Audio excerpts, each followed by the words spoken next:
Welcome to the Parts Girl podcast, powered by PartsEdge with Kaylee Felio. Conversations that will transform the way we do business. Gain insight into the wins and struggles from automotive professionals.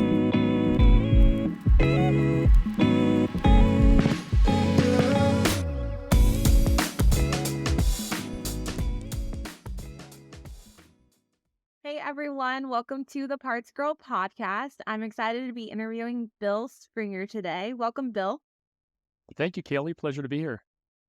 Yeah, so real quickly, just introduce yourself, where you're at, what do you guys do?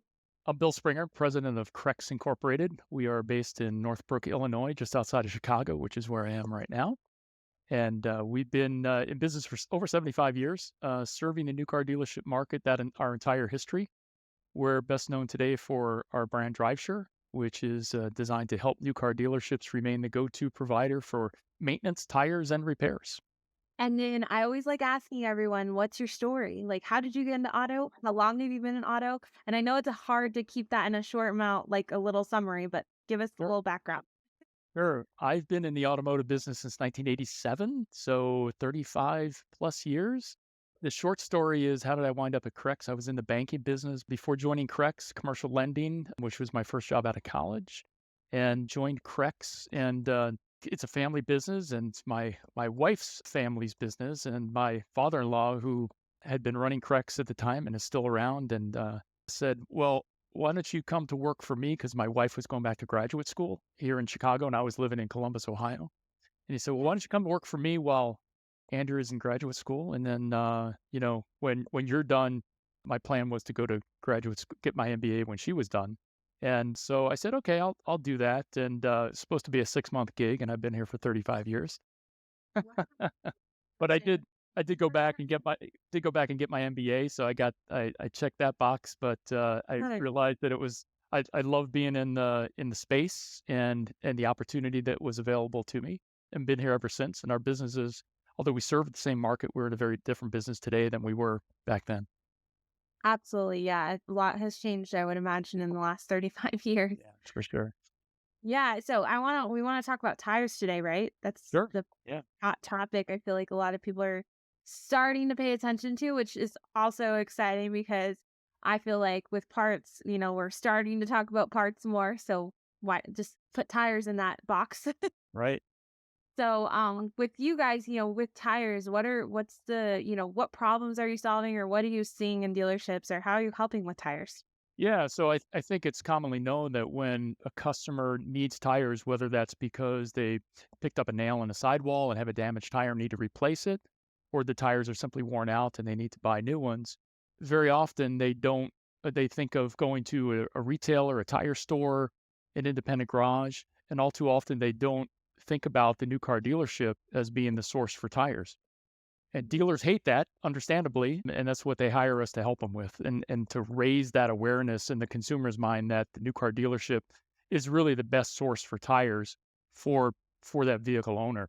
And, So, go wait, ahead. really quickly, you said dealers. So dealers are, hate that. But let's talk about like service and especially parts people. How are we getting parts and service people to get excited about tires? Because every parts manager I talk to is not wanting to be in the tire business. Right. It's true.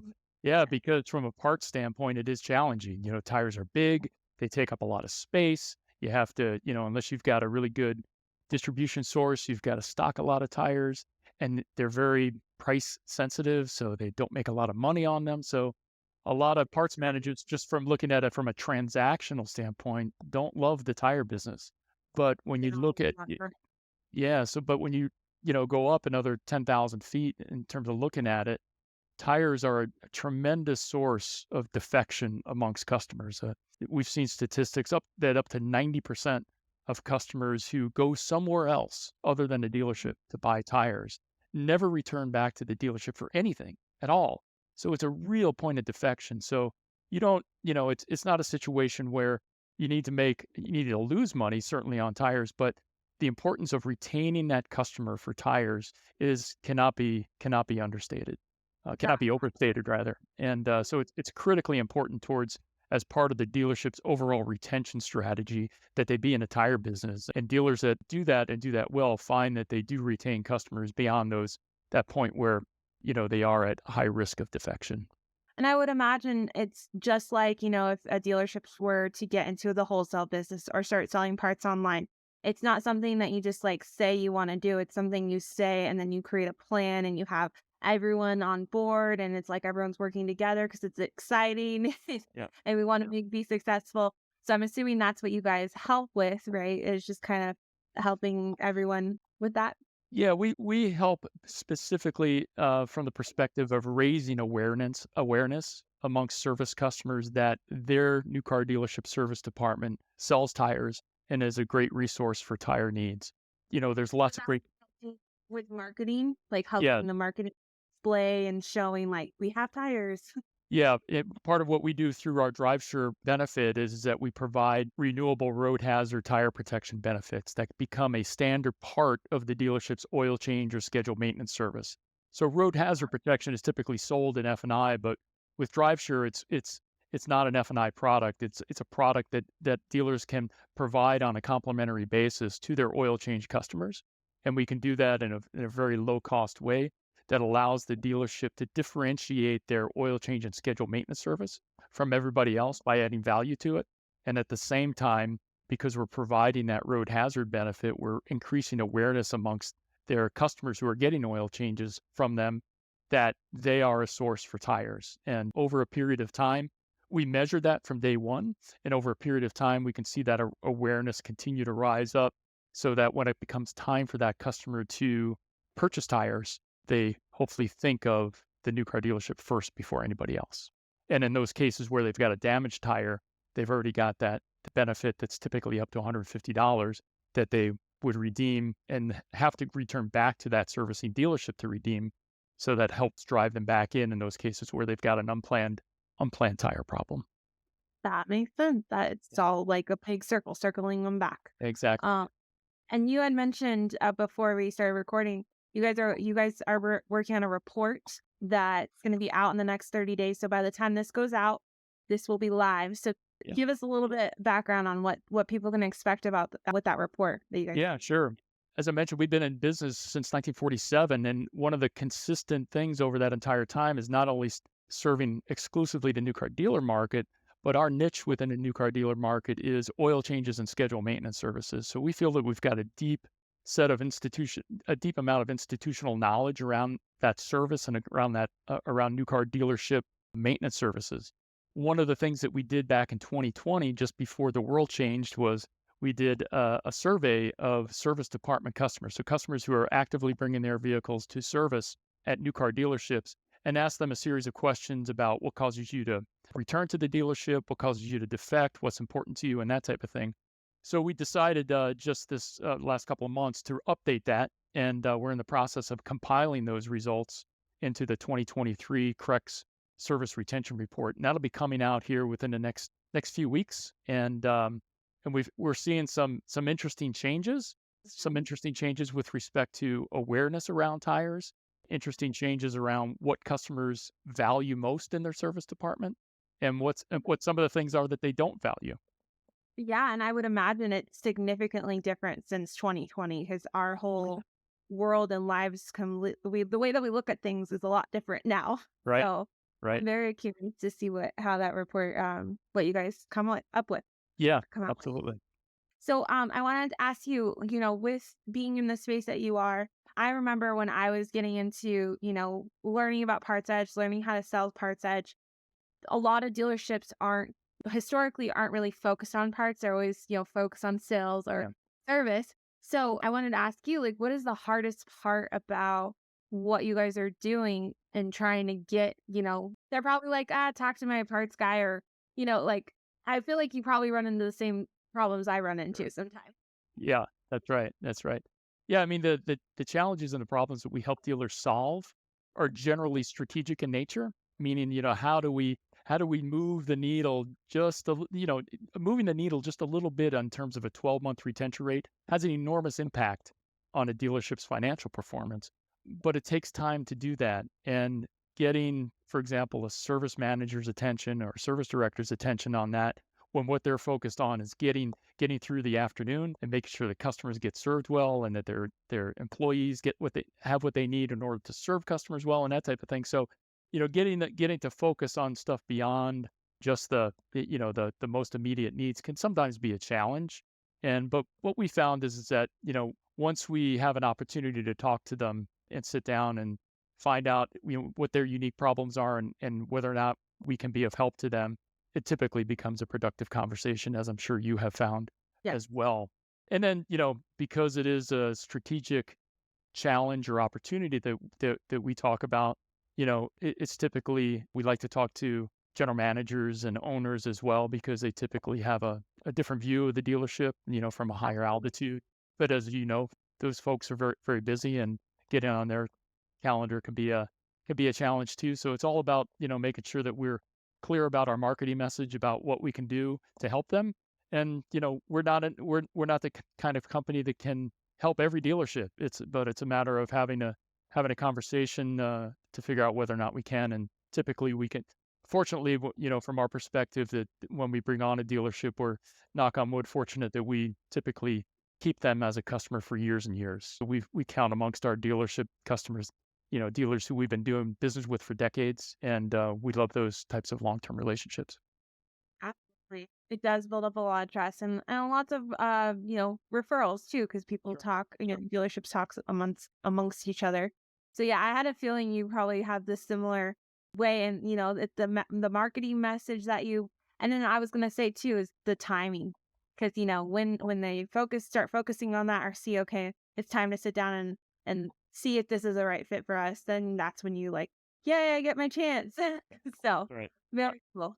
I want to shift it a little bit and focus a little bit more about you and your career. Is there anything, in your career that was super challenging that you overcame? Being in the car business for 35 years, that's a lot, that's a long time. So I feel like our listeners could really benefit from hearing, something that you struggled with and overcame. Sure. Gosh, there's a lot, and I think I can point back to a number of kind of moments of truth throughout my career that have been particularly challenging, and that can be rather disruptive to say the least at that time.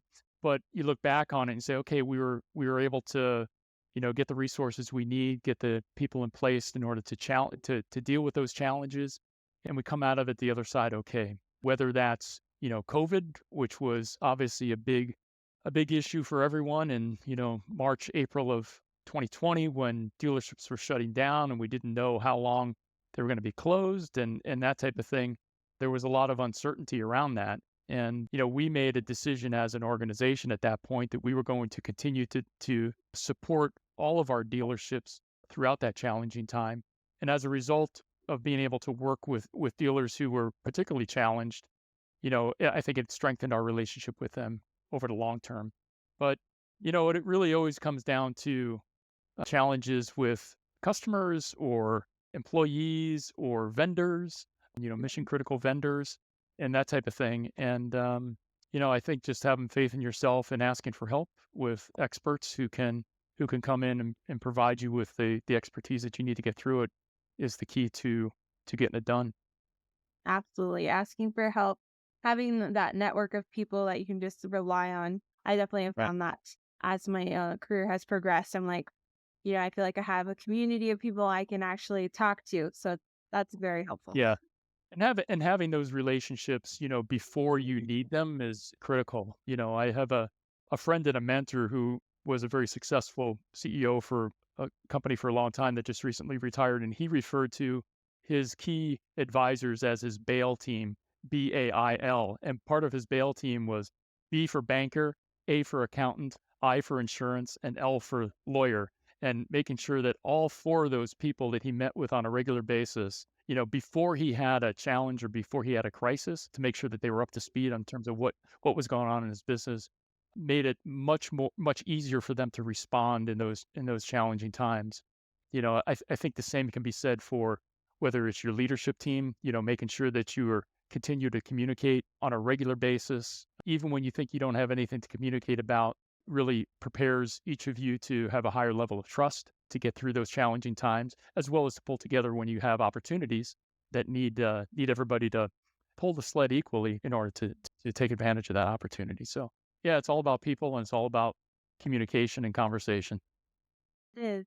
And I want to ask you too, just kind of changing up to more of a personal questions, because that's what I like to ask, so Sure. people can get to know you. Is there anything interesting or like a cool hobby that not a lot of people know about you? Like anything fun you could share? I like reading. I read a lot. I've been a big runner, although I've run 12 marathons, and but the last couple of years I've kind of cut back, at least on the distance running, and have tried to focus more on overall strength, endurance, flexibility, that type of thing. Diet is always a challenge, trying to eat healthy. No. Uh, yeah, I enjoy that, and, fortunately, my wife and I have 4 kids that are all young adults and are all out of the house and off the payroll, so, the challenges associated with raising kids and teenagers and that type of thing are behind us, and, so it allows us to have a little bit more focus on ourselves, but, Yeah. You can enjoy what you created. yeah, for sure. Yeah, that's really cool. So, is there, what's your like ideal weekend? Do you work all are you workaholic? Because normally people in the car business are workaholics. I Do try you not to be. Yeah, Yeah. I try not to be. I try and turn things off for the most part on the weekend and kind of, we're all tethered to our phones and email and that type of thing, but at least one day a week I try and typically on Sunday I try and say I'm not checking email and I have all virtually all the notifications on my phone turned off. I don't need buzzes and bings going on all day long telling me of stuff that's really not important. If somebody needs to reach me, they'll call me. But yeah, I think a great weekend for me is, moving the body, getting some exercise in, having some good meals with my wife, seeing my kids and their significant others is always a lot of fun. And that's what we'll Locate um just that? our office is in Northbrook, Illinois. I live in Evanston, which is the first suburb north of Chicago. We're Oh, very close to the city, and perfect. which gives us a lot of opportunity. And Yeah. yeah, so just like this weekend, we'll be spending a lot of time with our kids because it's our youngest birthday. So we'll be doing a barbecue and that type of thing at the house. So Oh, cool. seeing And friends. all the seeing friends. Yeah, I guess that's the weekend because this goes out 30 days, about 30 days later. So right now we're recording it heading into Memorial Day weekends. Yeah, yeah, We're like ready for the 3-day weekend. that's right. Okay. And just a quick, like, fast couple questions before we wrap it up. What are some qualities that you admire in just others that you work with? Yeah, I think a couple of things. I love working with people who are smart, hungry, and humble. I think that's a great combination of people who know how to think, who work hard, but humility, I think, is a big attraction for me. Knowing what you know and knowing what you don't know will get you pretty far in life. And I think even when you think having things figured out, it's always healthy not to make any, try not to make any assumptions because things can change. And I think just having a healthy sense of humility going into a situation allows you to learn even more from others. And I am fortunately for the company, I am hardly ever, I think, the smartest person in the room. But that allows me to have some good questions to ask and learn from other people who are a heck of a lot smarter and have more experience than me. So I think smart, Oh, hungry, and humble makes a great combination. yeah, it does. And I think that in this business, it makes a difference in any business to be like that because, I recently was like, exposed to just a situation where the person was like having to be right. And I'm like, we're both kind of right. It's just a matter of like, we're just trying to learn from each other. So Right. let's Right. open our minds. Let's take in, from each other because that's the humbleness, right? Of like, you don't have to be right when you're sharing what your experience is. It's just, learning from the other person, listening to the other person Yep. to learn. Both people. Right. Absolutely. Yeah. Even if you vehemently disagree with someone, there's always something to learn from them. There is. Because there's no like there's just no right or wrong way with things. It's just, even if you disagree, it's like I'm the type of person, I always see both sides. I feel like I've never been a one-sided person. I'm always like, well, they're probably thinking this, but then they're thinking that. So I agree with both of this voting because I'm like, well, I agree with everything. You sound like a middle child. Are you a middle child? You know what? I didn't grow up a middle child, but I am a middle child now because my parents had my little brother when I was 16, so he Oh, wasn't wow. like I grew up like Yeah, yeah. it was almost like he was my own child, but I didn't have Yeah, yeah. to be a mom, you Right, know? right, right. But it taught me to wait. 'Cause I was like, I don't want this. It's a lot of work. Yeah, it's a lot of work. But yeah, no, that's funny you say that.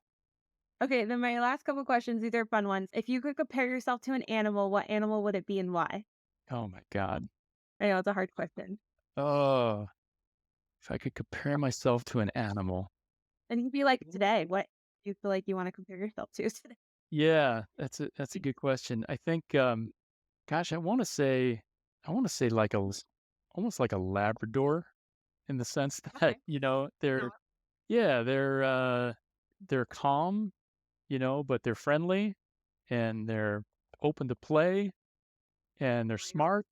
They're trainable and coachable, Yeah. and, I wish I got as much sleep as they did, but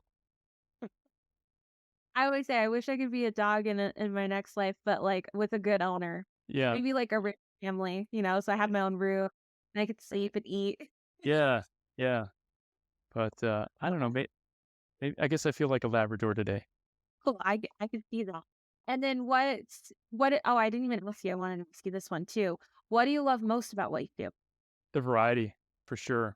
I mean, on any given day, my job as the president of the company really is to have conversations. That's my sole job, whether I'm having a conversation with you or whether I'm having a conversation with a customer or a prospective customer or an employee or a key vendor partner so my day is spent talking to folks and, across the spectrum of our constituencies that we work with, and that makes it a lot of fun. So, I'm dealing just, today, even though it's a Friday before a holiday weekend, I'm dealing with our marketing agency, I'm dealing with shareholder meetings, I'm, dealing with customers and employees every day, and it's always challenging and it's always changing, and that's what makes it a lot of fun, and the industry is always changing too. So Oh, I could see that. That's really cool. yeah, Well, I appreciate you coming on the show. I learned a lot from you. I hope, this brings some more awareness to tires because tires are important, guys, even though I know you parts guys don't love tires. I But how can people get a hold of you? What's the best way? I'm assuming I always recommend LinkedIn because that's a good way to you know connect, right? absolutely you can find me on LinkedIn. You can email me at wgs@krexinc.com, or you can find me on the web. It should be pretty easy to find. Or just search your company. So we'll have all those links in the show notes too for everyone that's listening. Is there anything else you want to add before we wrap it up? Thank you for having me. It's been a pleasure talking to you. I really appreciate talking to you today, Kaylee. No, it was really fun. Thanks so much. Thank you for joining us. PartsEdge, the power tool for your parts department. We hope you're leaving feeling motivated, challenged, and inspired.